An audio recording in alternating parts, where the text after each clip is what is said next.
Et bonjour à tous, bienvenue sur The Money Show, le podcast qui parle d'argent, mais pas que. Alors tout d'abord, je souhaitais revenir sur le podcast de la dernière quinzaine avec mon ami Alexandre Laroche, qui est CGP.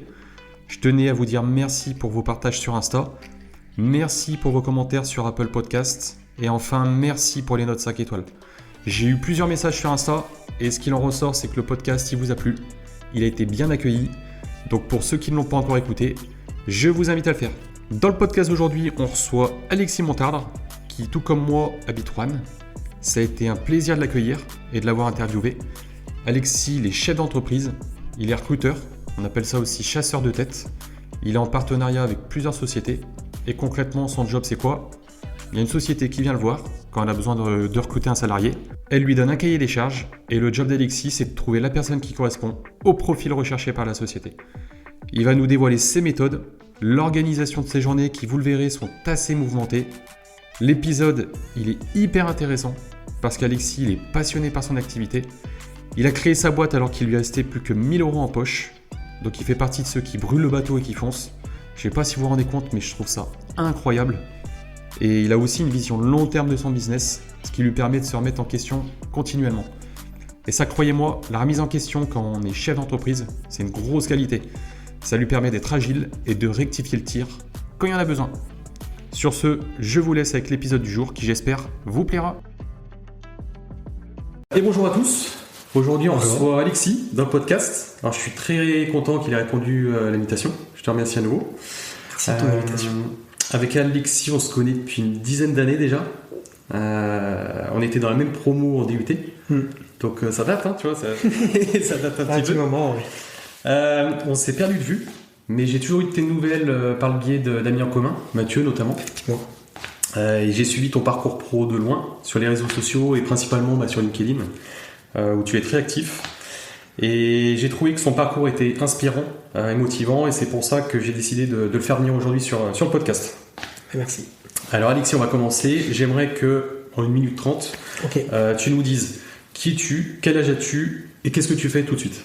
Très bien, donc moi c'est Alexis Montardre, donc j'ai 32, bientôt 33 ans, Roannais d'origine et habitant sur Roanne, et j'ai monté ma structure qui s'appelle L'Heureux Talent, qui est du recrutement indépendant, chasse de tête, grosso modo, on va plutôt dire chasseur de talent, ça fait un peu plus joli, sur le Roannais, en recrutement du coup au niveau national. Ok, je te remercie. J'ai 2 questions que je pose à chaque invité. Première question, j'aimerais que tu nous dises si tu as une ou plusieurs personnes qui t'ont inspiré au cours de ta vie, et si oui, pourquoi ? Sacrée bonne question. Principalement mes parents, notamment mon père qui était entrepreneur. Ah, je ne savais pas, d'accord. Durant une vingtaine d'années, qui a monté son agence sur Roanne, un magasin, grosso modo, et en gros, quand j'étais plus jeune, du coup, je l'aidais, du coup. En fait, donc les fins de journée, donc après les cours et les week-ends. Et en fait, c'était assez inspirant parce que il a monté un projet tout seul, il a monté un magasin, il a monté une équipe et il a travaillé pendant un certain nombre d'années. Donc, quand on est jeune et quand on a son papa qui est entrepreneur, on se dit ouais, chouette, ça peut être sympa pour la suite. Et c'est un peu ce qui m'a donné aussi envie de monter mon projet, en tout cas de passer du côté entrepreneur. C'est parce que j'ai vu plus jeune et que du coup, ça m'a assez inspiré. Et ma maman qui est dans le corps soignant, mais qui est force de proposition, qui travaille aussi beaucoup et qui a beaucoup investi, parce que du coup c'est quelqu'un qui a été en reconversion. Donc du coup ça m'a aussi donné beaucoup d'envie par la suite, en tout cas d'avoir aussi ce côté inspirant et cette force. Bah écoute, top, tu vois, pour ton papa, je savais vraiment pas. Du coup, il a tenu une affaire, tu disais, pendant une vingtaine d'années, entre la communication, l'imprimerie, la sérigraphie, les objets publicitaires. Donc tout ce qui est impression sur le textile, donc avec les clubs de foot, en tout cas les clubs de sport de manière générale du Roannais. Et après, création de logo, carte de visite, enseigne. Enfin, c'était très très large comme activité. Il y a ton petit frère, non ? Il n'y a pas ton petit frère qui fait une activité un peu similaire ? Alors, le moyen frère. Ouais, le moyen frère, effectivement, qui a monté son agence il y a un peu plus d'1 an, qui est plutôt spécialisé sur la vidéo. Sur la vidéo, d'accord. Donc il filme les clubs entrepreneurs, les événements, beaucoup. Il a fait des festivals et il a fait des after-work. Enfin voilà, ça plus effectivement la vidéo qu'on appelle motion design, qui permet aussi pour les entreprises. Donc il a un public un peu associatif et entreprise qui fait ça sur le bassin stéphanois. Sur le bassin Stéphane, d'accord. Puisqu'il il habite là-bas. Il habite là-bas, ok. Ah, tu vois, j'avais suivi ça un petit peu aussi sur on est un peu une famille d'entrepreneurs. Bon, c'est cool. Et deuxième question, du coup, de par ton éducation, que ce soit tes parents ou ta famille en règle générale, quelles valeurs t'ont été transmises auxquelles tu tiens encore aujourd'hui? Ok. Une valeur pour moi de solidarité. Alors, de manière très large, aujourd'hui j'ai une équipe, alors peut-être qu'on en reparlera un peu plus tard, mais pour moi l'esprit de solidarité, l'esprit d'équipe c'est extrêmement important. D'accord. Et ça ils me l'ont vraiment véhiculé, ils me l'ont vraiment appris depuis le début. Ensuite la rigueur, persévérance. Avec mon parcours, et on en parlera certainement aussi tout à l'heure, mais du coup c'est vraiment le fait de ne jamais rien lâcher et d'avoir toujours cet objectif-là et de donner le maximum pour y arriver. Et quoi qu'il en soit avec le travail, il y a des résultats. Donc c'est vraiment pour moi les 3 valeurs. Les valeurs principales.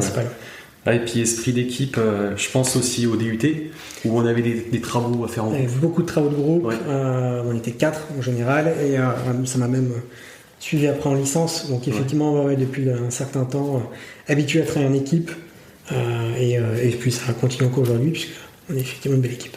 Ok, et du coup, pour en venir un petit peu aux études, donc toi tu as suivi un bac.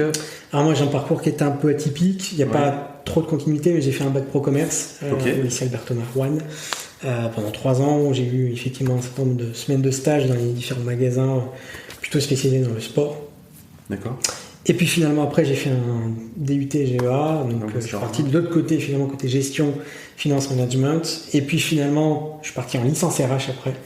Donc j'ai fait encore on va dire un autre secteur, et je m'en suis arrêté là, donc un niveau bac plus 3, mais avec du coup 3 corps dans mon arc, effectivement côté commerce, côté gestion et côté RH. Ok, parce que GEA, donc pour détailler un petit peu, c'est gestion des entreprises et des administrations. Option PMO, petites et moyennes organisations. Donc j'étais pas sur la partie finance, j'étais vraiment plutôt sur la partie management, droit, un peu RH. Et on a fait PMO, on a fait un peu de marketing aussi, mémoire. Il y avait un peu de marketing, le DUT GEA est globalement assez large. Il n'y avait que 2 options à l'époque. Ça évolue. Ça a bien évolué depuis, Et après licence, donc licence classique ou licence en alternance? Licence en initiale, donc avec en fait, il y avait 12 lundis de novembre à mars, et après 3 mois et demi de stage en temps plein, mars à juin. Ok. Et en découle, donc là on va détailler sur ton parcours si tu veux de salarié. Donc après cette licence, du coup que tu as fait sur Saint-Étienne. Alors j'ai fait Saint-Étienne. Je suis parti à Saint-Étienne sur une année où du coup j'ai travaillé dans le domaine de la sécurité, mais dans le recrutement. En fait c'est mon stage que j'ai fait du coup dans cette entreprise-là qui m'a donné envie finalement de partir dans le recrutement, et en tout cas de travailler tout de suite, parce que j'aurais pu effectivement poursuivre mes études en bac plus 5, mais je voulais réellement travailler, et puis le stage s'était bien passé, donc ils m'ont pris du coup en CDD. Donc j'ai continué de travailler encore un peu à Saint-Étienne, avant après de bifurquer sur Lyon dès 2014, où du coup j'ai commencé à travailler dans le domaine médical, toujours dans le recrutement. Il y a toujours cette dynamique recrutement sur l'ensemble des postes que j'ai eus. Donc là dans le domaine médical pendant un certain temps, pendant un peu plus d'1 an, où c'était tout le cours soignant, infirmière, aide-soignante, auxiliaire de vie, AMP, moniteur éducateur pour les hôpitaux, l'ensemble des hôpitaux, des cliniques et foyers handicap et maisons d'entraide de Lyon. Donc c'était assez costaud. Et après je suis parti plutôt dans le domaine de l'ingénierie industrielle et tertiaire, où j'ai travaillé à peu près 3 ans, où j'étais toujours recruteur, mais sur des fonctions de technicien à cadre, donc du tech à l'ingénieur, dans les domaines très techniques, de l'électricité, de l'automatisme. Et puis après ça s'est développé sur du tout corps d'état, donc tout ce qui va être mécanique, tuyauterie, chaudronnerie, pour des grands groupes, donc principalement pharmaceutiques, chimie, nucléaire, cimenterie, agroalimentaire, en France et au Luxembourg. Ok. Et du coup, tu étais dans le recrutement, mais est-ce que tu peux donner aussi l'intitulé de tes postes en fait, au fur et à mesure de ta carrière? Donc sur la partie sécurité, donc chargé de recrutement, classique. Chargé de recrutement, ok. Sur le domaine médical, assistant d'agence, puisque j'étais en agence de travail temporaire dédié au médical. Ok. Donc je ne faisais pas que du recrutement, mais je gérais globalement tout ce qui se passe dans l'agence. Dans le domaine de l'ingénierie, chargé de recrutement et responsable RH. Ok. Et dernière expérience en tant que salarié, un peu plus de 3 ans dans la restauration, donc restauration traiteur, restauration collective et aérienne, où j'étais responsable recrutement, formation et développement RH France et Dom-Tom. Ok. Donc je gérais du coup à peu près 500 établissements, je fais du recrutement de cuisinants, cuisiniers, emploi de restauration, chef de cuisine, etc. Et sur toutes les fonctions support liées du coup au siège qu'on avait à Lyon et qu'on avait également à Toulouse. Donc c'était vraiment un recrutement assez global que j'ai fait pendant 3 ans. Et effectivement, ça s'est terminé puisqu'il y a eu le Covid en 2020 avec la restauration où c'était relativement compliqué et le siège à Lyon a été muté à Toulouse. Donc malheureusement, mon poste s'est arrêté là. Ok, tu étais licencié économique, non ? Ouais, alors, en quelque sorte, pour effectivement, parce que ça s'arrêtait, tout le service RH était... en fait, ça s'est terminé tous à peu près en même temps, entre janvier et avril 2021. Et moi, j'étais l'un des tout premiers à être parti, puisque mon projet était effectivement de revenir sur la région rouennaise, puisqu'on était de Lyon. Donc effectivement, on est revenu terminé, on est arrivé à Rouen tout de suite après. Donc j'ai pris une petite expérience du coup sur un poste en salarié, avant complètement de lancer mon projet. Ok, et pas de souci. Pour continuer un petit peu sur le volet salarié, tu as décidé de te lancer du coup dans le volet RH. Pourquoi ? Qu'est-ce qui t'a plu en fait Très bonne question. Les relations humaines. Ok. Et c'est pour ça notamment que le recrutement m'a beaucoup plu, c'est que du coup je voyais beaucoup de gens, des parcours différents, des discours différents, dans des régions différentes, et avec une responsabilité très forte, puisque en l'occurrence, quand on recrute quelqu'un, s'il est bon, il fait évoluer la boîte. Donc il y a quand même un engagement, une responsabilité qui est importante. Et puis après, c'est un métier où on bouge, on fait beaucoup de salons, beaucoup de foires sur la partie recrutement, donc un peu partout en France. Et moi, c'est ce qu'il me fallait. Il fallait que ça soit un métier qui bouge.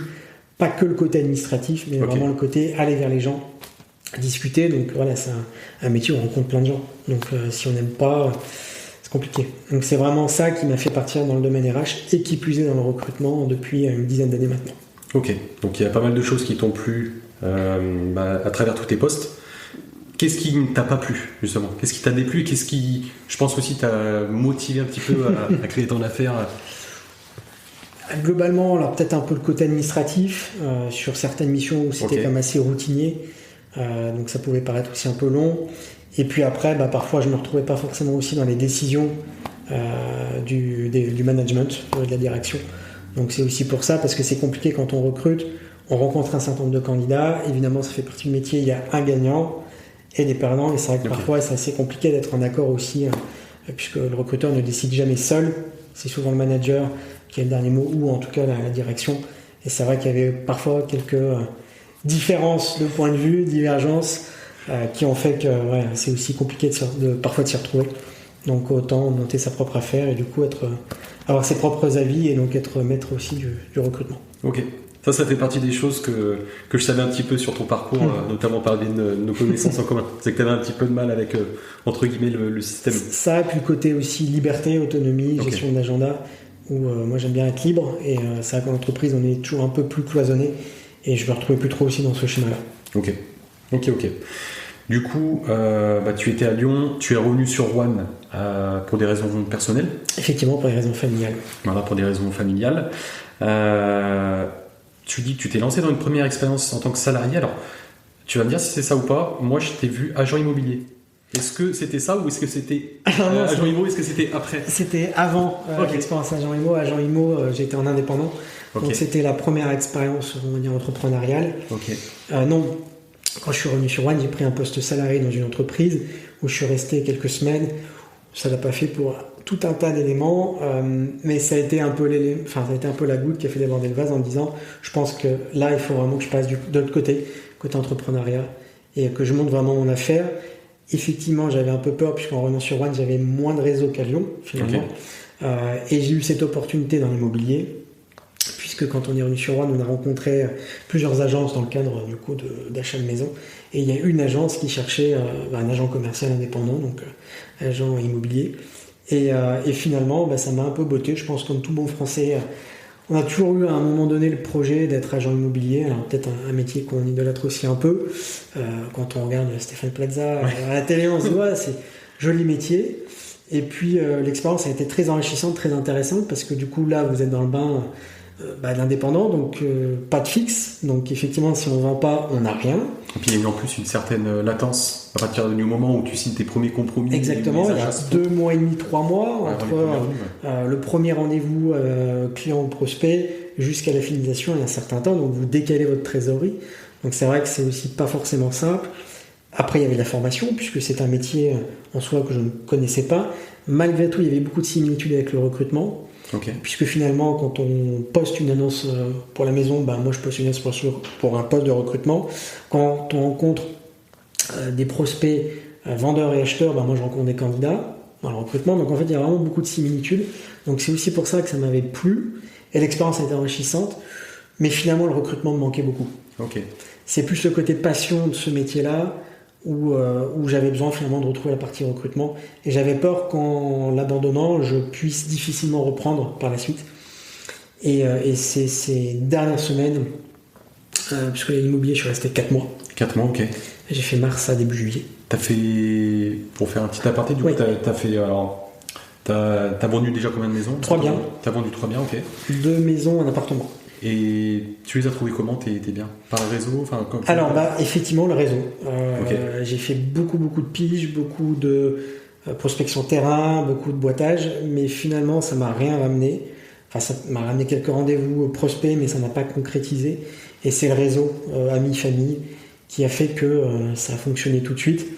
Parce qu'effectivement, le réseau, c'est ce qui est le plus important dans l'immobilier, notamment quand on est dans les villes de taille moyenne.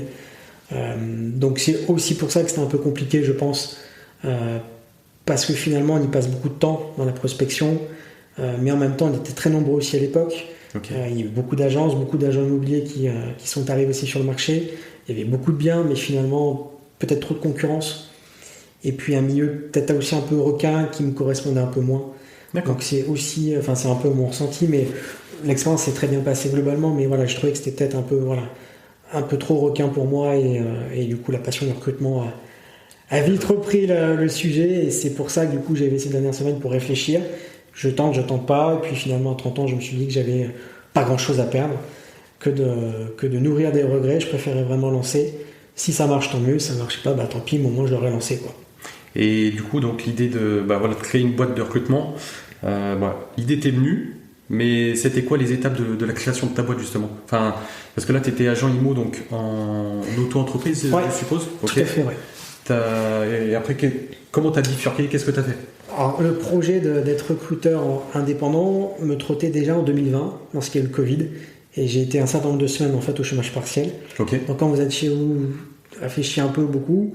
J'avais ce projet-là, mais j'avais pas forcément j'avais peur en fait d'oser. Je me suis dit si j'y arrive pas, j'ai pas forcément non plus trop d'argent derrière, donc ouais, c'était un peu compliqué. Puis se lancer aussi tout seul, c'était pas forcément simple.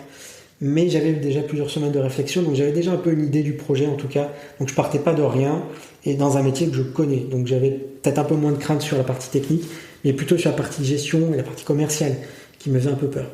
Et puis finalement, j'ai beaucoup réfléchi, je me suis fait accompagner par une recruteuse qui forme en fait des recruteurs au métier de recruteur indépendant, qui ne forme pas sur la technique du métier en soi, parce que globalement, quand on se lance, on a déjà où on est recruteur, mais plutôt sur le côté gestion, administratif, réaliser ses premiers contrats, ses devis, quelle posture avoir, ses propositions de prix, sa cible, sa plaquette commerciale, enfin tout l'autre côté.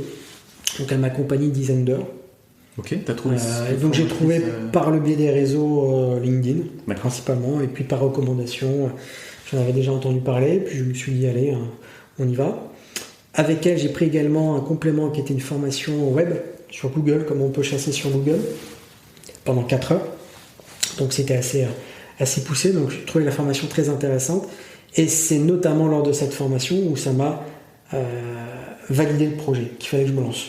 Okay. Elle m'a vraiment confirmé, elle m'a dit voilà, il faut se lancer. Et du coup, je me suis lancé, donc été 2021. Ok. Où j'ai du coup eu le temps, parce que l'été c'est relativement plus calme, il y a les vacances, etc. Donc j'ai vraiment eu le temps de peaufiner mon projet, de lancer officiellement mes premières prospections, et d'être tout de suite dans le bain finalement au démarrage, début septembre, où j'ai attaqué mes premières missions début septembre. Première mission, parce que du coup, prospection, alors je pense que tu as cherché en premier dans ton réseau, non, que tu avais ? Effectivement, d'essayer d'avoir en premier lieu le réseau, les gens que je connais, qui savent aussi comment je peux travailler. Okay. Et puis après, de la prospection commerciale pure, pas de physique, c'était du téléphone, du mail et du réseau LinkedIn. Principalement, j'ai dû en faire une 50aine autour du mois d'août. Et ça a porté ses fruits pour une partie. Et les résultats, honnêtement, étaient pas mauvais pour un début. Okay. Début septembre. Où en fait, au retour des congés de chacun, ça s'est lancé relativement progressivement, mais assez vite tout de même. Et j'ai eu le premier mois de septembre, j'ai eu 5, 10, 15 besoins. Puis après, je suis monté beaucoup plus haut. Et puis après, c'est une recommandation. Beaucoup de bouche à oreille, puisque la majorité des missions étaient sur la région rouennaise. Après, ça s'est intensifié un peu partout en France, mais c'était quand même beaucoup sur Rouen. Et je me suis également appuyé de mes anciens partenaires, mes anciens employeurs, qui m'ont continué de me faire travailler aussi et qui m'ont permis aussi d'aider sur le démarrage en ayant déjà un petit pécule d'avance, en tout cas en ayant déjà un volume de missions satisfaisant pour après pouvoir se lancer pleinement, quoi. Et quand tu fais prospection, du coup, quelle position tu prends en fait vis-à-vis des sociétés que tu contactes? En fait, tu les contactes, tu leur dis quoi concrètement? Alors il y a deux choses, soit de manière spontanée parce que l'entreprise je la connais, elle me plaît et j'ai envie de travailler avec cette entreprise, parce que c'est aussi le luxe d'être son propre patron, c'est de choisir ses propres clients, et on les choisit en général parce qu'elles correspondent aussi à l'état d'esprit, au secteur d'activité ou par les valeurs d'entreprise. Et puis après, c'est de la prospection aussi liée si elles ont des postes concrets. Donc effectivement, c'est une recherche sur les réseaux, de voir si l'entreprise recrute, si elle recrute, et que moi j'ai déjà un réseau ou déjà des candidats potentiels. Évidemment, la prospection paraît peut-être un peu plus simple parce qu'on a déjà des candidats et que je reste toujours sans objectif d'être le partenaire. C'est-à-dire de ne pas piquer le job non plus de l'entreprise, mais de l'accompagner si et seulement si elle a besoin d'être accompagnée. Parce que c'est déjà des boîtes qui... Enfin, il y a des grosses boîtes et des moins grosses boîtes, c'est des sociétés qui ont déjà un service de recrutement. Alors finalement, dans la région, peu. Donc c'est beaucoup de TPE, PME, mais il y a peu de recruteurs sur la région rouennaise. Les entreprises, vous avez souvent des RH qui font un peu de recrutement, mais qui ne sont pas recruteurs à temps plein, ou en tout cas qui n'ont pas nécessairement le temps adéquat pour vraiment se positionner sur la partie recrutement. Donc finalement, peu. Et après, c'est beaucoup de dirigeants seuls qui ont soit pas le temps, soit pas les bons outils ou pas la bonne approche. Donc il y avait un enjeu important. C'est pour ça que je m'étais aussi lancé en me disant, en vérité, il y a moins de concurrence sur Rouen que sur Lyon. Et il y a peut-être quelque chose à faire. En disant, finalement, il y a des agences intérim qui font du placement. Donc, on fait un job très complémentaire. Mais finalement, que du recrutement, sachant que mon positionnement, c'est que CDI. Donc, je ne fais pas d'intérim, je ne fais pas de CDD. Peut permettre d'aider les entreprises qui en ont besoin. Et finalement, ça a tout de suite bien marché. Parce qu'il y avait un vrai besoin, d'autant plus j'ai un peu surfé sur la vague aussi du post-Covid, avec les débuts du coup 2021 où ça a été relativement compliqué de recruter, où les entreprises ont beaucoup plus de mal qu'avant, finalement, pour attirer et conserver ses collaborateurs. Donc l'un dans l'autre, je pense que la période a été très propice, plus effectivement que la nouveauté, puisque sur Rouen, ça n'existe pas. Donc c'est vrai que c'était une proposition assez intéressante. Après, c'était d'aller un peu au culot d'aller démarcher ces entreprises qui n'avaient pas l'habitude de cela, et puis d'aller aussi, je dirais, bouger et casser un peu les codes du recrutement, en tout cas du recrutement classique qu'on peut connaître en agence intérim, et de proposer un modèle très hybride et qui n'existe pas là. Ok. Et du coup, donc les étapes de ta boîte, c'est que tu as démarré donc, en auto-entreprise? Alors j'ai effectivement démarré en auto-entreprise pour une question de simplicité, de facilité administrative. Et puis j'avais vraiment aucune idée de si j'allais réussir. Je ne m'étais pas fixé d'objectif en termes de chiffre d'affaires. J'y suis vraiment allé en me disant allez, on se lance, sachant qu'il me restait 1 000 € en poche. J'avais plus rien, parce que je me mariais 2 mois après. Donc effectivement, il y avait peut-être un objectif assez poussif de réussir quand même, mais je ne m'étais vraiment pas fixé d'objectif financier. Je m'étais dit prends du plaisir, et puis après, tant mieux si ça marche. Et puis finalement, ça a tout de suite marché, donc tant mieux. Mais c'est vrai qu'au départ, l'auto-entreprise était pour moi un avantage. Et puis j'ai tenu 7-8 mois avant de passer en société, parce que j'ai tout de suite monté en fait très vite les paliers, les plafonds. Et donc j'ai dû passer en société au départ sur un format URL, pendant pratiquement une année. Et là, depuis l'été 2023, je suis passé en SASU. Le motif, non? Si c'est pas trop indiscret. Alors, aujourd'hui, j'ai peu de charges. Tout de même, puisque du coup je travaille de chez moi, donc c'est vrai que j'ai pas de local, j'ai pas de machine comme d'autres entrepreneurs ont. Moi, c'est le téléphone et l'ordinateur et évidemment les licences de job board classiques. Donc il y avait aussi un avantage par rapport à ça. Et puis après, par rapport à l'évolution de la structure aussi, qui s'est fait très rapidement entre été 2022 et été 2023, où j'ai fait un chiffre d'affaires x3 par rapport à l'année précédente. Donc un peu une réflexion là-dessus, mais c'est un peu au jour aussi, puisque du coup, c'est dans mon métier très difficile d'anticiper finalement les besoins. Parce que les clients, ils appellent un peu au dernier moment, donc on ne sait pas comment on va faire combien de chiffre d'affaires on va faire sur l'année, parce que finalement on ne sait pas combien de personnes on va devoir recruter, à quel chiffre aussi, puisque j'ai pas de catalogue de prix. Donc c'est vraiment au cas par cas et en fonction de l'entreprise. Donc c'est un peu une évolution aussi au fil de l'eau, donc qui n'était pas prévu au départ. Hein. Parce que moi quand je me suis lancé, c'était un peu plus tranquille, et puis finalement pas tant que ça, parce que c'est la folie depuis le début, donc tant mieux, je suis très content. Mais on verra au fil de l'eau comment les choses évolueront. Et du coup, un petit peu victime de ton succès, parce que j'ai vu sur LinkedIn que tu as pris, tu as recruté des, alors je sais pas si c'est des licences ou des, tu as pris des jeunes en fait en stage ou en licence, non? Alors en BUT, puisque maintenant c'est plus le DUT, mais c'est le BUT GEA. Ok, tu vois. Ça a changé, maintenant c'est en 3 ans et non plus en 2, parce qu'il y a une licence qu'on rajoute sur la 3e année. C'est vrai? Ouais, ok. Une licence en alternance du coup, impérativement pour les RH, puisque maintenant il y a l'option RH à l'UT de Rouen qui avait pas avant. Et donc tout simplement c'est 2 de mes élèves, puisque je donne cours également en parallèle à l'UT de Rouen, donc sur la 2e et 3e année sur le volet RH. Donc je donne 8 modules de cours, j'ai une centaine d'heures à l'année, entre septembre et février. Et donc c'était 2 de mes étudiants donc l'année dernière que j'ai cette année sur la 3e année. Et j'avais le souhait de prendre effectivement l'alternance, d'une part parce que je crois beaucoup en les jeunes, et que j'avais aussi envie de donner la chance, en l'occurrence à 2 jeunes, de travailler avec moi, et puis aussi d'avoir une réflexion sur ce que je fais, est-ce que c'est peut-être bien, pas bien, d'avoir aussi un peu de nouveauté, d'avoir des jeunes qui sont forcément pas du métier, mais qui peuvent donner un avis quand même très intéressant sur le sujet, qui ont leur propre point de vue, et qui permettent aussi de faire avancer la boîte. Et au-delà de ça, ce sont 2 très bons élèves aussi de la promo. Et à côté de ça, j'ai pris une 3e personne ce début d'année, qui est en reconversion, donc qui était plutôt dans la partie commerciale, que du coup je forme actuellement pour passer consultante en recrutement, qui aura donc un volet commercial à destination du coup des entreprises et un volet recrutement pour m'accompagner sur le recrutement, puisqu'effectivement le recrutement est une part prépondérante tout de même de l'activité d'entreprise.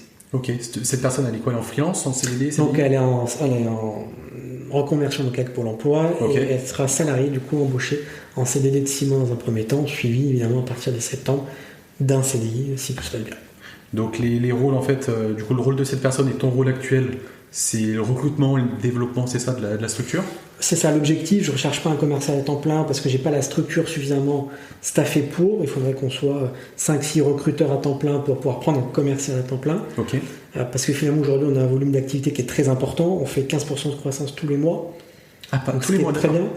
Il n'y a pas un mois où j'ai eu une baisse, donc tant mieux pour le moment, je touche du bois, mais c'est pas l'infini, donc il faut quand même se renouveler, sachant qu'aujourd'hui on ne fait pas du tout de prospection, c'est que du bouche à oreille et de la recommandation.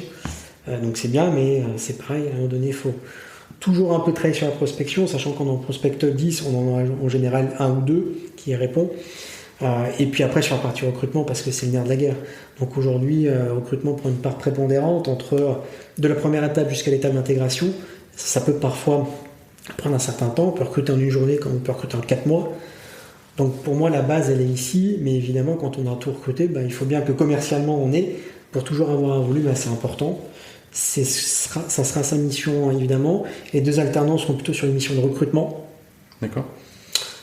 Et moi à côté évidemment de la gestion d'entreprise et le recrutement, puisque j'ai pas envie de laisser cette activité non plus, mais la gestion d'entreprise me prend évidemment plus on avance et plus elle prend du temps aussi bien sur la partie administrative, les devis, les contrats, les facturations, que l'aspect communication, parce qu'évidemment aujourd'hui c'est moi qui réalise aussi ma propre communication, que les rendez-vous avec les partenaires, les rendez-vous avec les associations et les cours qui me prennent évidemment quand même pas mal de temps.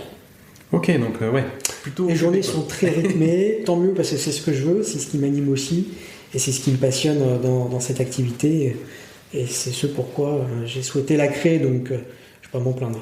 Ok, tu vois, j'allais te demander du coup une journée type, mais tu l'as plutôt décrit. Une journée type, c'est une grosse journée qui démarre à 9h et qui finit à peu près à 23h. Puisqu'aujourd'hui je travaille beaucoup le soir, déjà parce que je ne suis pas dérangé entre guillemets par les appels, puisque dans une journée type j'ai à peu près entre 40 et 60 appels. D'accord, par jour. C'est très conséquent entre les candidats, les employeurs, les prospects, les partenaires, les collaborateurs qu'on recrute, dont on fait le suivi d'intégration. Donc finalement la journée elle est quand même relativement prise par le téléphone. À côté de ça, il y a rendez-vous, partenaires, rendez-vous commerciaux, prospects, les suivis d'intégration qu'on fait en physique. Après, il y a des entretiens candidats liés à un poste ou des entretiens candidats spontanés, qu'on réalise entre 2 à 4 fois par semaine. D'accord. Sachant qu'un bon entretien, c'est 1 heure, 1 heure et demie. Donc multiplié par le nombre d'entretiens, ça fait pas mal. À côté de ça, il y a tout le côté chasse qui prend énormément de temps, puisqu'aujourd'hui, notre métier est quand même de la chasse et non pas des réponses à annonces. Donc la chasse peut prendre 2, 3, 4, 5 heures par jour. Sur quoi? Sur LinkedIn? Sur LinkedIn, sur les réseaux sociaux professionnels, sur les job boards, via le réseau, via Pierre-Paul Jacques, qu'on connaît par réseau, les réseaux universitaires aussi, et les réseaux des clubs d'affaires, des clubs d'entrepreneurs. Okay. Donc il y a quand même aujourd'hui un spectre assez large en termes de canaux de communication et en termes de réseau. Donc l'idée, c'est aussi d'utiliser au maximum, parce qu'aujourd'hui, en tout cas sur la région rouennaise, c'est ce qui fonctionne. Après, on ne recrute pas que sur Rouen, puisqu'aujourd'hui, 30% des postes qu'on a sont au niveau national, de par le réseau, de par aussi des connaissances, et de par parfois des entreprises rouennaises qui recrutent en dehors de Rouen. Donc ils nous donnent aussi un spectre un peu plus large, parce que l'ambition, c'est aussi de recruter au niveau national et de ne pas faire que Rouen. Okay. La volonté première ici, puisqu'évidemment je suis rouennais d'origine, donc j'ai envie de contribuer et d'aider aussi à ma région, mais l'idée, c'est aussi d'aller un peu partout en France, parce que finalement aujourd'hui, toute entreprise, qu'elle soit ici ou qu'elle soit là, recrute. Donc on peut l'accompagner, sachant qu'aujourd'hui on fait beaucoup de visio, beaucoup à distance, donc on peut faire beaucoup plus qu'on ne pouvait le faire auparavant. Et puis après, sur une journée type, oui, les contrats, les devis, les factures qui finalement remplissent aussi pas mal la journée. Oui. Et puis après, beaucoup de chasse le soir, comme je te disais, puisque moi les appels, je les prends jusqu'à max 19h30. Et après le soir, je suis beaucoup plus calé, plus posé aussi pour aller chasser un peu. Donc c'est ce qui fait aussi on a une palette assez large en termes d'horaire et d'amplitude, et c'est aussi l'avantage d'être entrepreneur. Alors c'est l'avantage et parfois l'inconvénient, mais on peut faire les horaires qu'on veut, okay. Et donc on a une application plus forte que quand on est salarié dans une entreprise, dans un cabinet de recrutement ou dans une agence de travail temporaire, mais c'est normal, c'est lié aussi au cadre du coup des horaires. Ok. Et me vient une question, je ne l'avais pas en tête celle-ci, mais du coup c'est par rapport à ce que tu m'as dit. Ouais. Ça peut être intéressant d'ailleurs. Vu que tu es un recruteur plutôt jeune et dynamique, du coup tu chasses et tu recrutes et tu fais des entretiens pour différentes structures. Après, chaque structure recherche quelqu'un pour des compétences diverses. Mais on va dire en règle générale, toi tu attends au-delà des compétences, tu attends les recruter sur quel point en fait, qu'est-ce qui va faire qu'un candidat, tu vas dire ok, bon, lui il a les compétences et il a d'autres choses, je le veux, ou qu'est-ce qui va faire qu'une personne, tu vas dire non, lui il ne correspond pas forcément au poste ou même. Alors c'est une très bonne question. Nous aujourd'hui, on n'est pas forcément attendu sur les compétences techniques, okay. Parce que finalement on a un spectre très large dans les métiers. On ne peut pas du coup être expert dans tous les métiers. Il y a tellement de métiers. Par contre aujourd'hui, là on est attendu, c'est sur les compétences humaines et qualité, le savoir-être. Ouais. Et c'est ce à quoi on va l'étudier, on va analyser les candidats et on va beaucoup observer à travers différentes situations, notamment lors de l'entretien, des choses parfois très banales qu'on étudie, les candidats ne se rendent pas forcément compte. Mais l'idée, on est vraiment sur ça, c'est est-ce que, en connaissant du coup l'entreprise, en connaissant un peu les équipes, est-ce que cette personne peut travailler dans cette équipe ? D'accord. Après, sur compétences techniques, c'est le manager ou la direction d'entreprise qui a le rôle de valider cette partie-là. Après, qu'on ait des connaissances, c'est mieux, parce qu'effectivement, quand le candidat nous parle, on sait de quoi il parle. Donc on peut jauger un peu sans forcément le voir sur le terrain, puisque quand on recrute un ingénieur qui nous explique son rôle de conception mécanique, il faut qu'on le voit sur le terrain. Moi, il peut me dire au téléphone, il peut être très bon, mais j'en sais rien, finalement, je ne peux pas le jauger. Après, je peux faire effectivement quelques tests, mais je ne suis pas expert, donc je ne serai pas le plus pertinent. Par contre, je vais vraiment jauger sur la partie humaine, s'il va être capable du coup de s'intégrer dans l'entreprise, si ça va être un bon élément, s'il va être capable de s'investir, s'il est motivé. Ça paraît un peu bête, mais aujourd'hui c'est ce qu'on attend beaucoup. Ça paraît évident, mais finalement ça n'est pas tant que ça, d'avoir des gens motivés. Pourtant c'est un peu la base, oui. Finalement du métier de recruter, c'est d'avoir des gens motivés, mais peu aujourd'hui le sont réellement. Donc c'est comment on peut attirer, comment on peut proposer un projet intéressant, de telle sorte que la personne puisse s'adapter et surtout pouvoir s'investir dans l'entreprise en question. Puis l'objectif, c'est qu'elle évolue dans l'entreprise. Donc on est vraiment attendu sur ça. Ok. Ouais, et puis je pense ça doit pas être facile à l'heure actuelle où moi je le vois parce que je gère en banque, je gère les chefs d'entreprise du coup depuis le Covid. En fait, je suis passé conseiller pro en février. Et si tu veux, on a été confinés au mois de mars.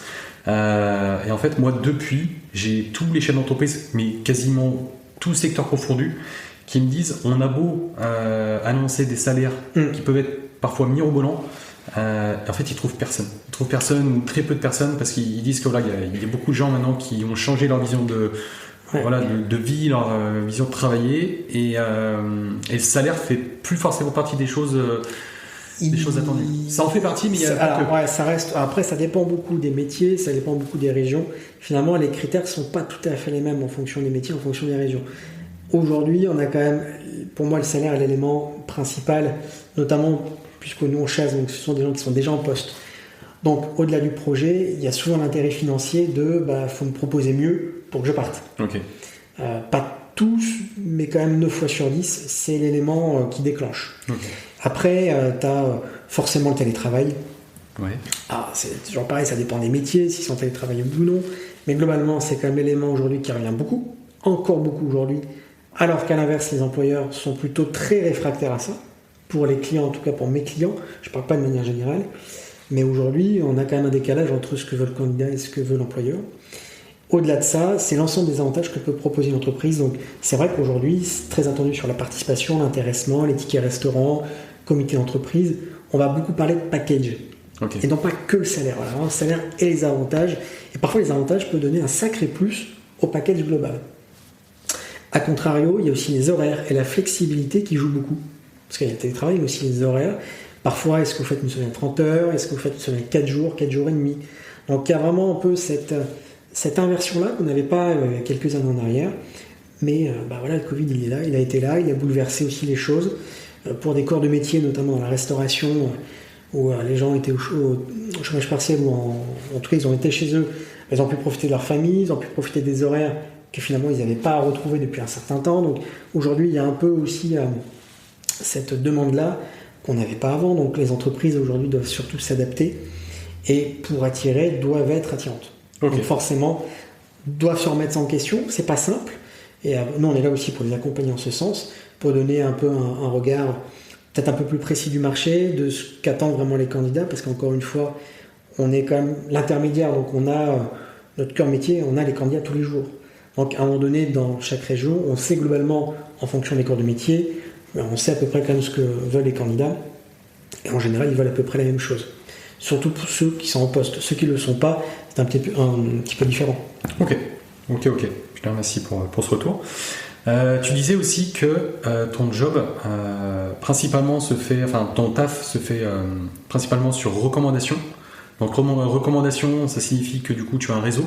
Donc j'aimerais savoir, première question, comment tu fais pour développer ton réseau ?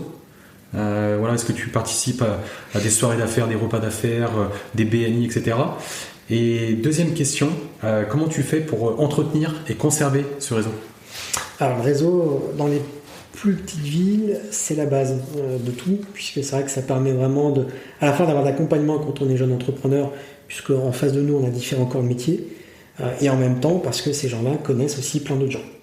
Et c'est vrai que si on n'est pas présent, si on ne se déplace pas, si on ne fait pas des soirées ou des événements, difficile. Ici, la récurrence fonctionne beaucoup. Donc plus on va vous voir, plus ça va fonctionner. Okay. Donc il faut participer, il faut être présent, il faut prendre du temps, parce que c'est vrai que du coup en général c'est 2 heures, 2-3 heures au minimum. Mais ce temps-là, si on le fait bien, si on participe, si on n'est pas dans notre coin, ça peut largement fonctionner. Okay. Et à côté de ça, oui, effectivement, des réseaux d'affaires comme le BNI, Carbao également sur Rouen, okay. Et d'autres clubs. Et puis après, il y a des clubs d'affaires qui sont liés au domaine sportif. Je prends l'exemple de la chorale de Rouen, l'exemple du rugby, dont je fais partie également. Ah, rugby, club d'affaires, ouais. De rugby. Okay. Il y a les renards également sur la partie patin. Ouais, okay. Aujourd'hui, ça s'est quand même largement développé ici. Il y a une multitude de clubs, donc après, rien ça sert à rien de tout faire non plus, parce que quand on est partout, on est nulle part, mais c'est quand même aussi de se spécialiser et d'être présent, d'avoir de la récurrence. Il faut revenir, rencontrer, discuter, et plus les gens du coup apprennent à vous connaître, plus ils vous connaissent, plus ils peuvent vous recommander derrière. Okay. Et pour l'entretenir, il faut effectivement conserver ces liens-là, rencontrer les gens, pas hésiter à garder contact, à les rappeler, à les relancer. C'est sûr que si on fait le réseau, qu'on abandonne pendant 6 à 8 mois, plus compliqué. Ok, oui. Et puis entretien, je pensais aussi notamment à faire du job de qualité. Parce que si on Et te après, recommande, oui, il mais faut derrière, être bon. tu fais, Après, si on est mauvais, c'est sûr qu'on ne peut pas être recommandé. Donc oui, il faut être bon. Et surtout quand on est recommandé, on a quand même une responsabilité, je trouve, encore plus importante. Donc il ne faut absolument pas se louper. Mais le réseau, le bouche-à-oreille, il fonctionne extrêmement bien ici. Mais en même temps, ça peut très mal fonctionner si on se plante. C'est pour ça que ça peut être très dangereux. C'est un sacré avantage quand on est bon. Mais si on est mauvais, 2-3 coups, et après, les gens parlent très très vite. Et après, vous êtes un peu grillé, quoi. Donc oui, il faut être toujours très vigilant. D'autant plus dans les petites villes, un peu comme la nôtre. D'autant plus à Rouen, à Lyon, il y a plus de monde, donc vous êtes un peu plus noyé dans la masse. À Rouen, les gens vous connaissent, tout le monde se connaît, quoi. C'est un grand village, donc oui, il faut faire attention évidemment aux relations qu'on a, à l'entretien, et faire attention aussi à ce qu'on dit, et quelle posture aussi avoir lors de ces rendez-vous, pour pas que ça soit trop mal perçu non plus, puisque finalement, vous êtes l'ambassadeur de l'entreprise. Okay. Donc il faut faire aussi attention à sa propre image. Puis je trouve que quand tu as des clients comme ça, tu vois, pas plus tard que la semaine dernière, tu vois, les clients qui viennent comme ça sur recommandation. Alors, des prospects, t'en as tout le temps. Mais voilà, le prospect qui pousse la porte, que tu reçois, bah voilà, tu fais ton job. Mais quand c'est des prospects comme ça qui viennent sur recommandation, je trouve que ça met quand même un petit coup de pression. Parce que du coup, tu lui dis pourquoi vous venez. Là, en l'occurrence, il dit je viens parce que j'ai un client, monsieur Untel, qui est très content de vous. Il vous a adoré. Et du coup, tu vois, ça met un petit peu la pression dans le sens où tu dis putain, j'ai pas intérêt de me planter. On a encore un peu plus de pression, je trouve, parce qu'on a une responsabilité de se dire on m'a recommandé, donc j'ai été bon, faut que je sois aussi bon, voire même meilleur avec cette personne pour que ça ne remette pas en cause la qualité évidemment de l'échange de la personne qui m'a recommandé. Donc oui, ça donne un petit coup de pression. Ça donne un petit coup de pression quand même, et du coup on travaille beaucoup sous pression. Tu auras compris, vu qu'on est beaucoup recommandé, on travaille beaucoup sous la pression, mais c'est une bonne pression, donc c'est une bonne chose. Ok. J'ai vu aussi une chose, alors moi j'ai pas de télé, je regarde pas la télé en tout cas, mais via LinkedIn j'ai vu que tu avais participé à l'émission BFM. Oui. Comment, pourquoi tu as participé à une émission BFM, voilà, qu'est-ce que tu as raconté, comment tu as atterri ici, j'aimerais que tu développes un petit peu. Bien sûr, alors ça s'est passé du coup en novembre 2022, et en fait pourquoi je les connais, c'est que je les suis en fait, je suis l'émission. D'accord. Depuis un an, ça fait quasiment un an et demi, donc quasiment en fait depuis la création de ma structure. Je regarde du coup BFM Business pratiquement tous les jours. Okay. Et en tout cas chaque émission, puisque du coup c'est une émission entre midi et 13h. Ça a changé maintenant, mais à l'époque c'était du coup 2 recruteurs ou un recruteur, un dirigeant qui venaient parler du coup de leur entreprise et donc de leur propre recrutement. Et je trouvais du coup l'émission sympa et pour moi une belle visibilité aussi, puisque du coup il y a quand même un certain nombre de gens qui regardent. Ouais. Et j'aimais bien le principe de l'émission. Et au bout d'un an et demi, je me suis dit bon, est-ce que je me lance, est-ce que je me lance pas, puisque finalement c'est aller à Paris, c'est passer à la télé, c'est passer en direct, et donc aussi à la radio. Donc plutôt pression importante. Ouais. Le passage est gratuit. C'est quoi? C'est toi qui postules ou c'est eux qui viennent te chercher? Alors là, c'est du coup sur dossier, mais c'est à l'initiative en fait de la personne. Donc c'est moi, en l'occurrence. Puis du coup, ils mettent leur adresse mail à la fin de chaque émission. Et donc je me suis dit, on ne mange pas de pain, on y va. Et puis on voit ce que ça donne. Et puis le lendemain, j'ai eu un retour positif avec une date sur le mois d'après. Okay. Donc je suis en novembre. Sachant que c'est un format relativement court, c'est 5-6 minutes. Et donc c'est du direct. Donc on passe à midi et demi, on est 2, donc en face un autre interlocuteur, bon là en l'occurrence qui était dans le même corps de métier que moi, puisque du coup c'était un patron d'une agence intérim et de placement. Et donc les questions n'étaient absolument pas préparées, c'était totale improvisation. Ah oui, d'accord. Donc stressant. Ouais. Passage télé, stressant parce que finalement pas de préparation, pas d'entraînement, pas d'accompagnement et d'aide. Donc effectivement on est tout de suite un peu lâché dans l'arène, mais belle expérience, très très intéressant. C'était très court, donc finalement c'est passé très vite, mais par contre très enrichissant parce que finalement un nouveau format qu'on n'a pas l'habitude, donc ça remet aussi un peu en question. Là on a beaucoup parlé de Rouen, finalement de la région plutôt que de mon activité. D'accord. Et donc j'ai trouvé ça plutôt chouette parce que c'est aussi ce que je voulais, c'était de valoriser mon territoire.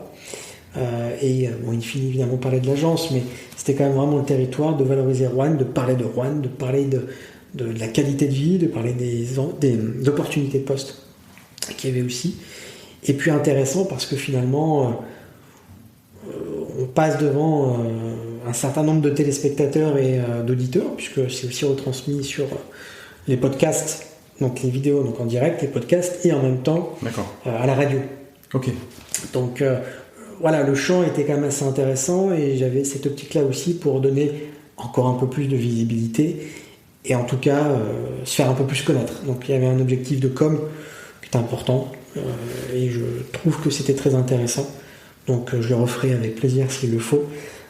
Et il manquait évidemment le podcast. Donc c'est pourquoi j'ai aussi accepté ton invitation, c'est que je trouvais un format de communication intéressant et que j'aime bien aussi parler aussi de l'activité et parler de l'entreprise. Donc sous tous ces formats, donc c'était intéressant. Ok. Bon, déjà, l'expérience BFM, belle sortie de zone de confort. Oui. Belle sortie de zone de confort. Et du coup, ça t'a apporté directement ou indirectement du business, tu penses ? Alors, assez vite, oui. Alors, aussi surprenant soit-il, mais ça m'a donné quand même pas mal de jobs à Rouen. D'accord. Je pensais du coup plutôt ailleurs, mais du coup, ça m'a donné du job à Rouen la première semaine, puisque la vidéo, c'était un mardi. Et tout de suite après, évidemment, relayé par l'ensemble des réseaux sociaux. Et ça m'a apporté dans la semaine 5-6 nouveaux clients rouennais. Ça m'a apporté une complémentarité sur les candidats qui m'ont dit « Bah ouais, je vous ai vu à la télé, je vous ai écouté ». Donc c'était assez intéressant. Donc ça m'a pas ramené 300 missions, mais ça m'a ramené quand même une position. Et puis je pense que ça faisait 1 an et demi. Donc les gens commençaient un peu à me connaître, mais je pense que ça a aussi aidé en me disant oui, bon, bah, il paraît sérieux, quoi. Oui. Voilà, il passe à la télé, donc c'est bien. Et puis je pense qu'il y avait aussi une valorisation du territoire en disant un Rouennais qui passe à la télé, c'était intéressant. Donc, oui, ça fait plaisir, ouais. Donc oui, non, ça m'a ramené pas mal de bonnes choses et puis les gens m'ont fait vraiment des bons retours. Donc je me dis que j'étais pas si mauvais que ça à la télé. C'est du direct, hein, donc c'est un peu de pression. Vous pouvez pas la refaire, quoi. Hein. Vous pouvez pas vous tromper. Donc non, ça m'a beaucoup aidé. Et puis elle a été relayée évidemment et vue un certain nombre de fois, donc c'est aussi intéressant. Et ça t'a aidé aussi, je pense notamment là, au niveau des communes, enfin communes, tu vois, je sais pas, la ville où tu habites, ou par exemple le Rouen-Aglo, est-ce que ça t'a permis de... Alors Rouen-Aglo, oui, il y a eu le maire, M. Nicolas, qui a effectivement vu et commenté la vidéo. Donc oui, ça m'a fait plaisir. Ok. Bon, en se disant bon, c'est bon. Bon, bah, c'est cool. Là, pour terminer sur la partie entrepreneuriale, j'ai 2 petites questions qui sont un peu découpées.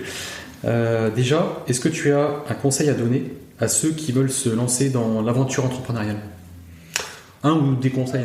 Un conseil simple, c'est faites-le.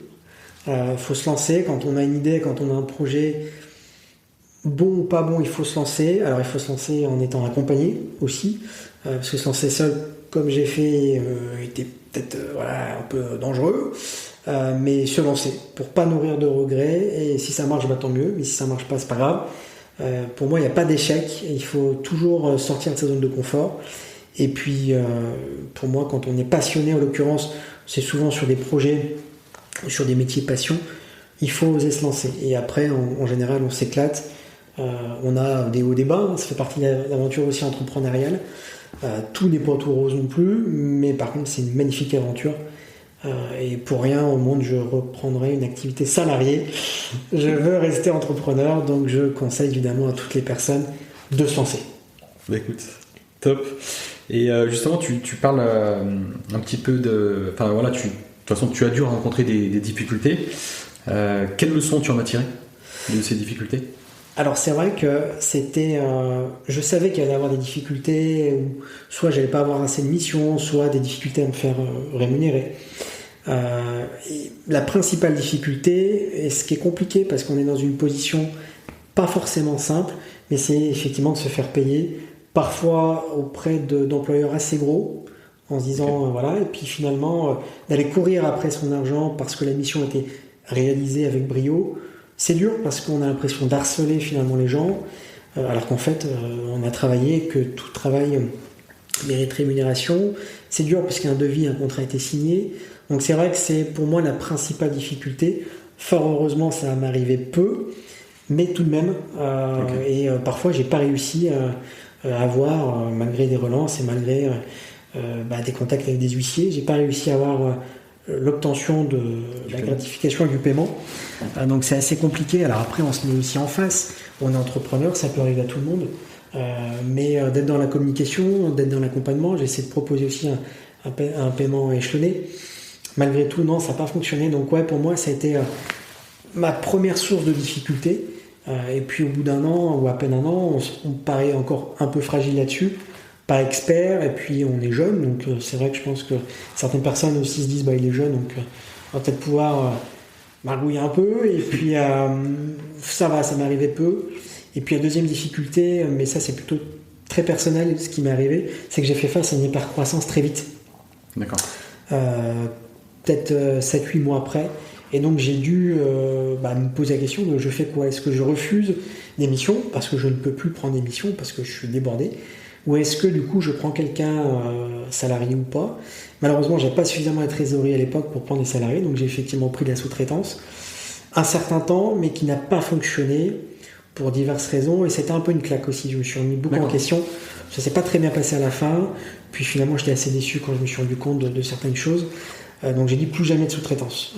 Donc c'était pour moi une leçon de vie. Alors après, ça devait se passer comme ça parce que j'avais un certain nombre de besoins et que je devais réagir vite.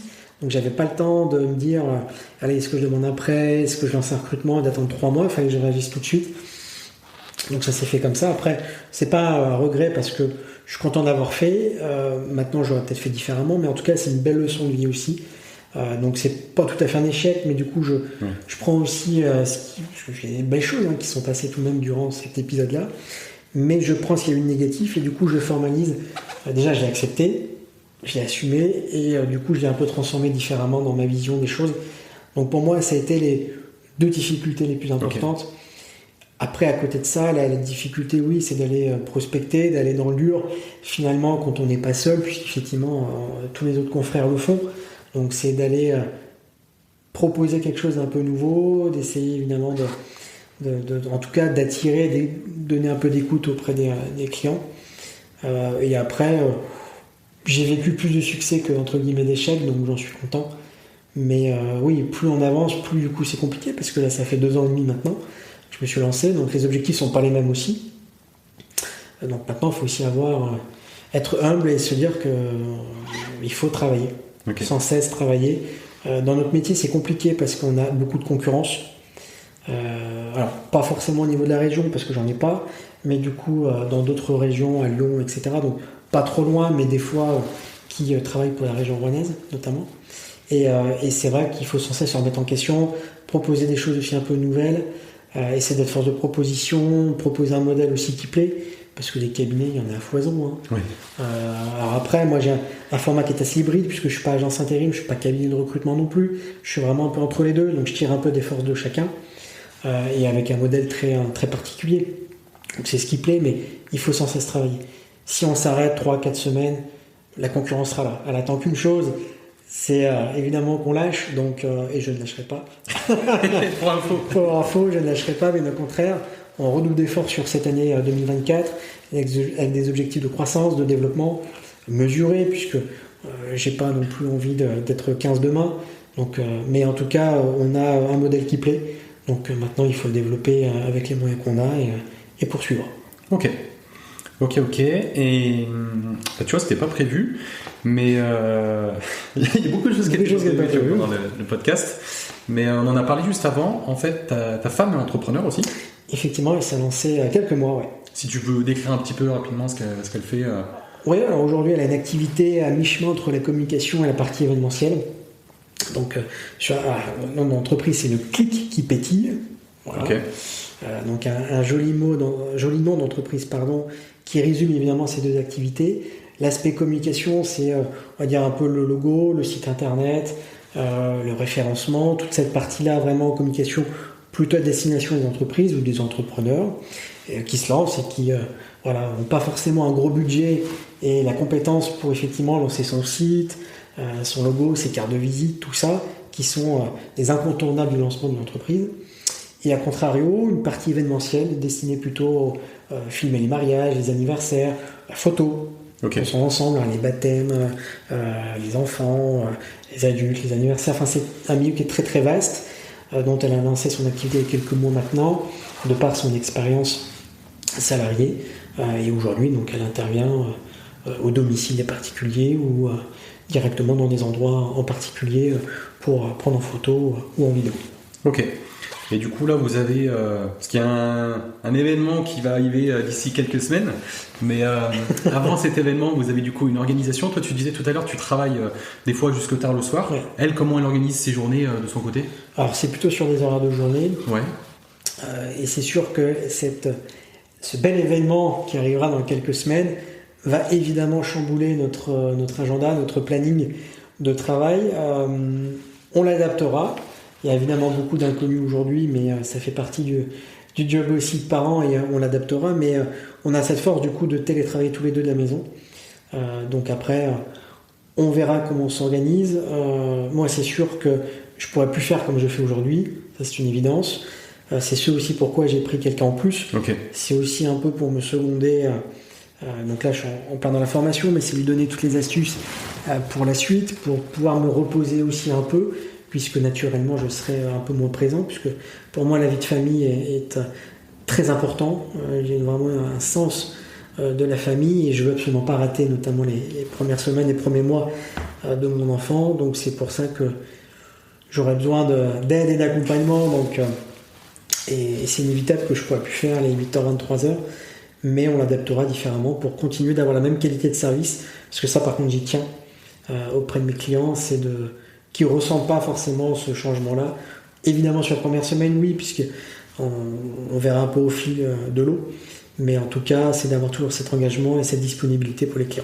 Ok, bah écoute, ça peut être intéressant, tu vois, d'ici quelques mois ou même quelques années, on ne sait jamais, du coup de nous faire un petit peu ton retour. Avec plaisir. Comment tu as vécu l'événement, comment tu as organisé tes journées, comment tu t'es réorganisé au niveau de ta société, ça peut être vraiment intéressant, tu vois. Avec plaisir, évidemment, pour refaire un petit point d'ici 6 mois.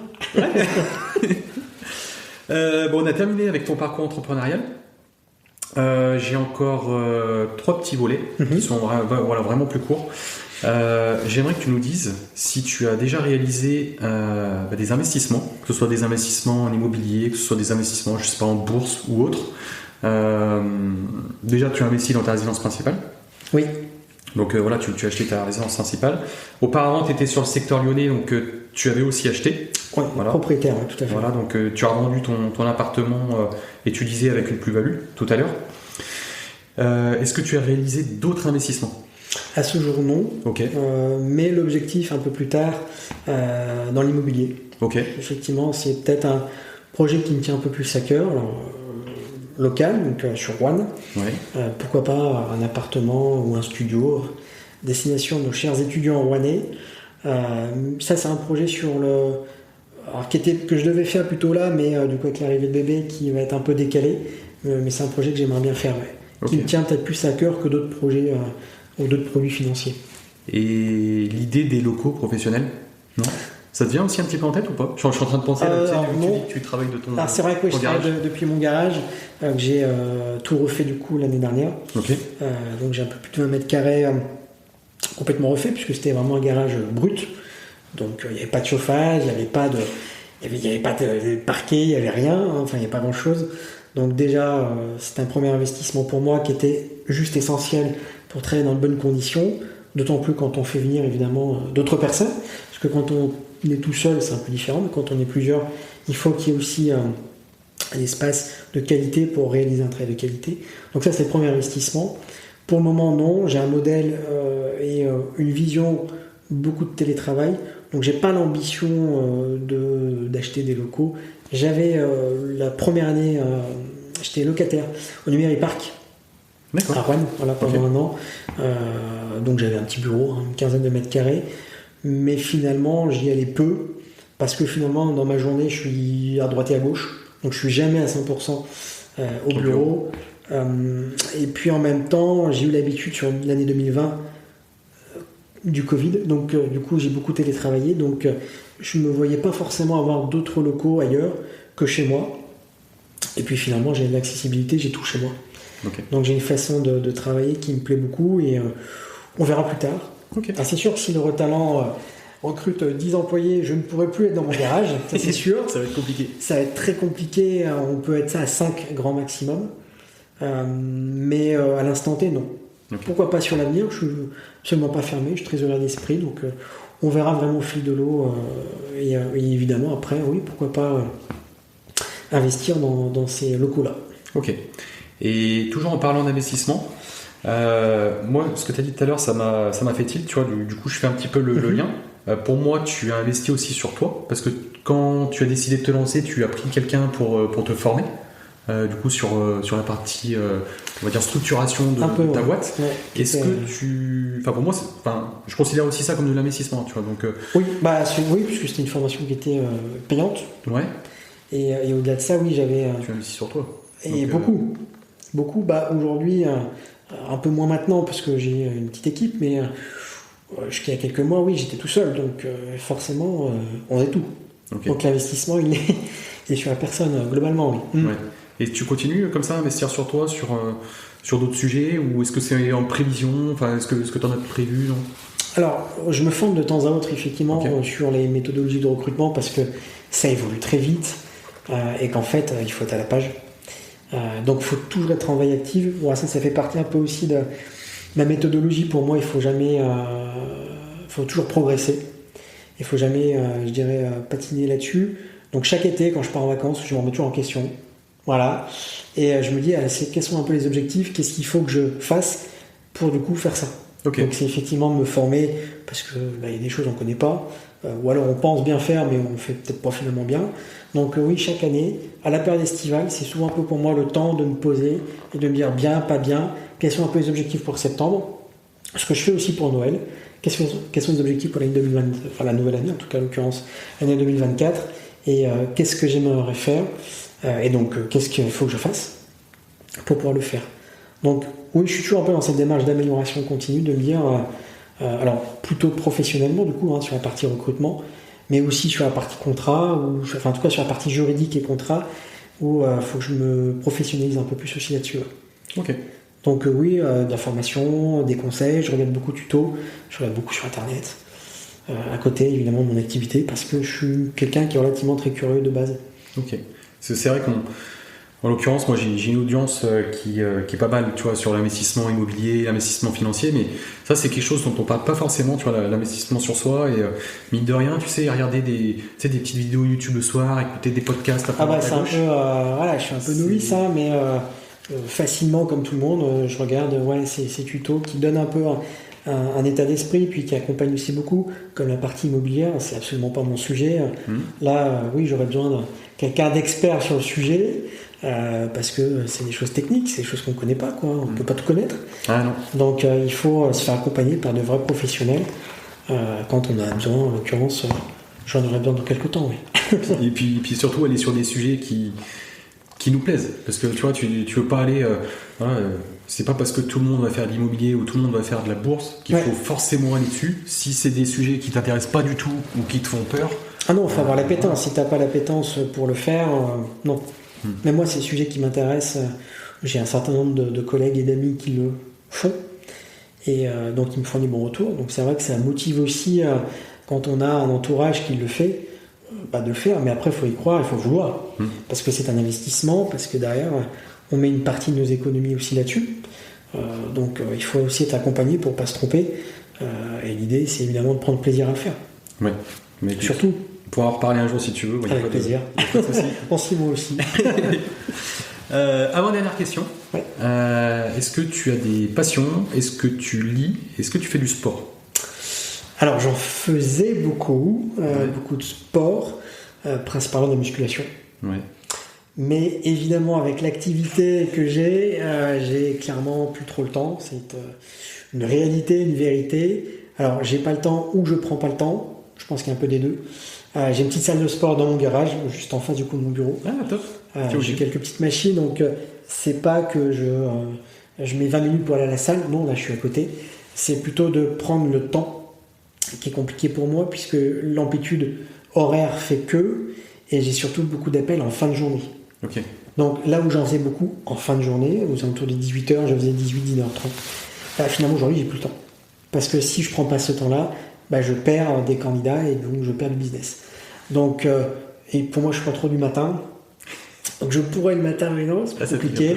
Ça pique un peu. Donc non, hélas, à mon grand désespoir, mais je ne fais pratiquement plus de sport. J'en fais un peu le week-end. Ça reste de l'amateur, quoi. Ok. Mais j'aimerais, ça c'est un peu une résolution que je m'étais donnée, on verra. Compliqué avec l'arrivée du bébé, mais on verra. Mais c'était aussi de faire un peu plus de sport. En tout cas, peut-être de penser un peu plus à moi et à mon corps, parce que finalement, j'en ai aussi un peu besoin. Je pense du sport qui m'accompagne beaucoup aussi dans la vie de tous les jours. Ça m'aide aussi beaucoup et c'est ce que j'en faisais beaucoup avant. J'en faisais 3 à 4 fois par semaine. Ok. Ouais, donc voire même un peu plus quand j'étais un peu plus jeune aussi.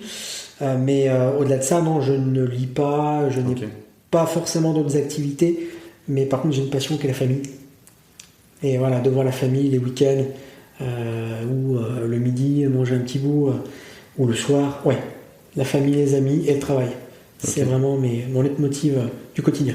Et du coup, je pense que ça répond un petit peu à la dernière question, qui est, pour toi, réussir sa vie, c'est quoi? Ta vision à toi?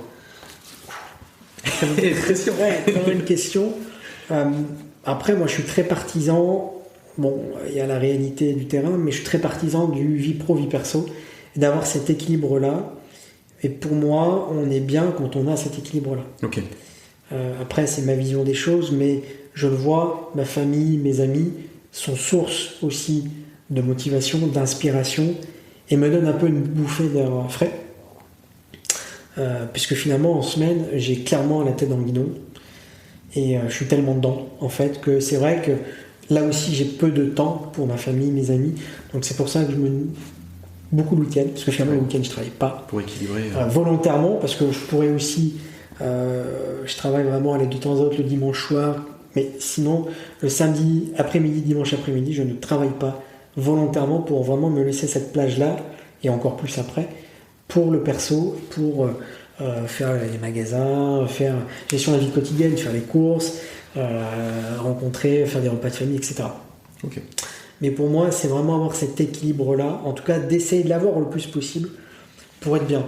Si on fait que le boulot, pour moi, c'est compliqué sur la suite, sur le moyen et long terme. Sur le court terme, ça fonctionnera, mais sur le moyen et long terme, compliqué. Parce qu'on a besoin quand même de ces moments à côté. On a besoin de sortir aussi de son entreprise. Et c'est très compliqué quand on est entrepreneur, et ça, je le vis régulièrement et j'en témoigne. J'ai pas forcément de reproches, mais je sens qu'effectivement, il faut aussi un peu lâcher de temps à autre pour mieux retrouver l'entreprise et être mieux finalement. Et c'est bien de se laisser un peu des moments aussi un peu off, parce qu'à force d'être trop dans l'entreprise, finalement, on voit que ça. Et au bout d'un moment, on explose parce que finalement, on est trop dedans. Puis c'est peut-être une quête où tu oublies peut-être à la fin. Et après, ce que tu veux réellement, non ? Voilà, oui, parce que quand je me suis lancé, bon, j'avais pas prévu de faire tout ça, mais quand je me suis lancé, c'était de faire ses propres horaires, non pas de faire 25 heures, parce que c'était pas l'idée, mais l'idée c'était d'avoir cet équilibre-là, en me disant, je prends quelques missions, je fais ce que je prends ce qu'il y a à prendre, je gagne à peu près, je m'étais fixé cet objectif-là, minimum, pour vivre, en tout cas pour payer les factures et vivre convenablement. Aujourd'hui, je vais pas me plaindre, je gagne extrêmement bien ma vie, mais à contrario, j'ai pas forcément la vie que je voulais au départ. Mais parce que ça s'est fait comme ça, et que j'avais pas vu du tout cette rapidité de progression, en me disant finalement le modèle plaît, et tout de suite, parce que dès le premier mois, j'ai eu tout de suite quasiment ce que fait un cabinet de recrutement aujourd'hui, 15-20 missions. Okay. Sauf que je suis monté au maximum, juste avant de passer à BFM, à 140 besoins. Ah oui, d'accord. Donc, parce que ça a été très vite. Donc c'est vrai que je touche du bois et je suis très content de ça, mais du coup, j'avais pas du tout prévu. Donc finalement, c'est compliqué en face d'un client de dire non, du coup, je vais pas prendre. Ouais, mais moi, j'aime bien le business, j'aime bien le contact, et je vois que ma boîte fonctionne, donc j'ai absolument pas envie d'arrêter. Donc du coup, je prends dans la mesure du possible, évidemment, pour quand même avoir un travail de qualité. Mais du coup, c'est compliqué de jauger, de placer le curseur à trop ou pas assez, parce que du coup, ça va tellement vite, et que dans notre métier, le recrutement, il n'y a pas de durée. Donc je peux recruter en une journée, comme j'ai fait à plusieurs reprises, comme des fois 4 mois. Oui. Donc en fait, ton investissement, il est parfois sur une journée, donc youpi, mais du coup sur 4 mois. Donc évidemment, c'est pas 4 mois pleins, tu travailles un peu tous les jours, mais du coup, c'est très compliqué de se dire, ok, là j'ai recruté, donc j'ai 50 besoins, là j'ai recruté, là je recrute pas, donc du coup, il faut que j'ai à peu près ça. sachant que pour moi, chaque client est important. Un petit client ou un grand client, c'est un client. Donc, on doit le traiter de la même manière. Donc, du coup, il y a quand même aussi cette qualité-là qu'on doit avoir. Et c'est sûr pourquoi les gens viennent et reviennent aussi. C'est qu'il y a une qualité, il y a une réactivité, une rigueur dans le travail qu'on doit garder. Okay. Parce que si on l'a plus, on perd la moitié de notre modèle. Donc, il est compliqué de mettre le curseur, du coup. Mais pour moi, ça va. Après, j'ai aussi une femme qui m'aide beaucoup à placer le curseur pour être aussi présent pour elle et demain pour notre enfant. Donc voilà, mais ça fait partie aussi un peu de chaque secteur, chaque métier est très différent. Donc c'est vraiment propre à moi et propre à mon activité. Quand on est dans un magasin, on a des horaires plus fixes. Donc du coup, le curseur, il est peut-être un peu plus facile à placer.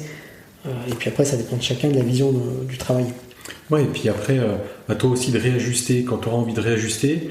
Et tu vois, j'aime bien cette question parce que, alors, tu vois, l'idée en fait, c'est d'interroger des personnes qui ont différentes activités, qui ont différents âges aussi. Et du coup, sur les personnes qui, dans le podcast, étaient un peu plus âgées, leur vision de la vie, tu vois, est différente de la tienne. Parce que elle m'expliquait un petit peu que, forcément, hein, quand tu es dans la jeunesse comme ça, en fait, t'es hyper dynamique, t'as la dalle entre guillemets en termes de business, en termes de plein de choses, et que, plus t'avances en fait dans l'âge, plus en fait ta vision elle change. Et puis c'est hyper intéressant d'avoir la vision en fait de chaque invité. C'est ça que j'adore. C'est vrai que oui, à des moments de ta vie, j'aurais lancé ma boîte à 45 ans, j'aurais peut-être pas eu la même dynamique et les mêmes objectifs. Là, j'ai monté à 30 ans en me disant bon, j'ai pas encore d'enfants. J'ai du temps et de l'énergie à consacrer, donc c'est aussi pour ça que je voulais le faire maintenant et pas après. Parce qu'après je me suis dit mais attends, si je me lance et que du coup j'ai un bébé à côté, c'est chaud quoi. Enfin, ça me paraissait chaud et ça l'est toujours dans ma tête, donc c'est pour ça que l'idée c'était de la monter avant. Mais par contre, là où du coup avec l'expérience je vois que j'ai pris aussi un peu du recul, c'est que quand je me suis lancé, je voulais aller partout. Okay. J'avais effectivement la dalle, on peut le dire, comme on dit, et je voulais aller partout. Et tout de suite, je me suis un peu fait un petit retour en arrière en disant attends Alexis, doucement, va pas trop vite, parce qu'en fait, en allant trop vite, tu vas griller des étapes, et du coup, ça va être trop compliqué après, donc vas-y à ton rythme. Et donc c'est pour ça qu'à un moment donné, j'ai aussi un peu réduit, qu'il y a des secteurs d'activité que je ne fais pas volontairement aussi, même si je reste tout de même globalement très généraliste. Mais j'essaie aussi d'aller dans des secteurs et de choisir mes clients et non pas de prendre tous les clients. Parce qu'au début, c'était un peu ça, mais en même temps, je me lançais. Donc j'avais un peu la fougue de la jeunesse, si je puis dire, et je voulais vraiment me lancer un peu partout. Et puis à un moment donné, je me suis dit stop, focalise-toi sur des clients que tu choisis, qui ont tes valeurs. Et puis parfois, j'ai arrêté aussi des missions parce que des clients faisaient beaucoup de discrimination, parce qu'ils n'étaient pas du tout, on n'était pas en phase du tout. Ah ouais, ok. J'ai pas eu beaucoup heureusement, mais j'ai quand même eu un certain nombre de clients avec beaucoup de discrimination sur les profils qu'on devait recruter, ou des clients qui sous-estimaient largement la qualité de notre travail, donc qui voulaient pas payer ou pas payer ce prix, sachant qu'on est quand même 2 à 3 fois moins cher que les confrères, ou alors des clients qui n'étaient pas du tout en phase, ils savaient pas ce qu'ils voulaient, ils donnaient un certain nombre de choses, puis finalement ils revenaient en arrière. Donc en tant qu'entrepreneur, quand on fonctionne, on a le luxe aussi de choisir ses clients. Et ça sert à rien de faire tous les clients parce qu'à un moment donné, de toute façon, ça ne prendra pas. Donc, dernier petit conseil, quand on fonctionne, choisissez aussi les clients par rapport à votre vision de la vie et par rapport à vos valeurs. Ok. Bon écoute, je te remercie encore pour ton témoignage et puis d'avoir accepté l'invitation. Merci beaucoup de ton invitation, c'était avec plaisir.